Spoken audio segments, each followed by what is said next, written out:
ഞാൻ സത്യത്തിൽ എൻ്റെ ഒരു അനുഭവം പറയണം. ഞാൻ കുംഭമേളയ്ക്ക് എനിക്ക് പോകാൻ പറ്റുന്നുള്ളൊരു അവസ്ഥ ഉണ്ടായിരുന്നില്ല. കാരണം സോ ഹെക്ടിക്, ഒരു സപ്താഹം കഴിഞ്ഞു നോ ഒരു ഡേറ്റ് പോലും എനിക്ക് ഫ്രീ ഇല്ല.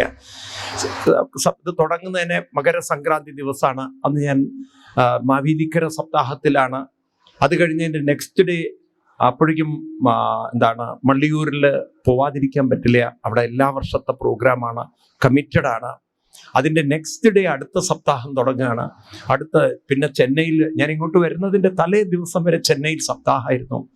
ഒരു ഫ്രീഡവും ഇല്ല.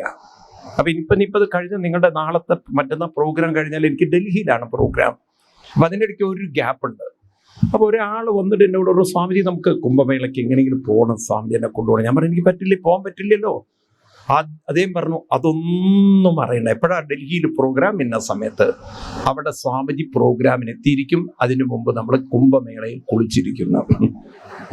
അതിലുള്ള വ്യവസ്ഥകളൊക്കെ ചെയ്തു വെച്ചിരിക്കുകയാണ്, എല്ലാം വ്യവസ്ഥകൾ ചെയ്തിരിക്കുകയാണ്. മനസ്സിലായില്ലേ? അതെങ്ങനെ ഏതെന്നൊക്കെ ചോദിച്ചാൽ ഞാൻ അതിനെക്കുറിച്ച് ചിന്തിക്കുന്നില്ല.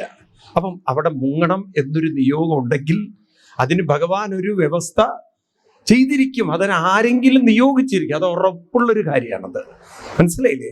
ഇതൊരു സംശയമില്ല, ഇതൊരു സത്യമായ കാര്യമാണ്. അപ്പൊ അത് എൻ്റെ കാര്യത്തിൽ മാത്രമല്ല, എല്ലാവരുടെ കാര്യത്തിലും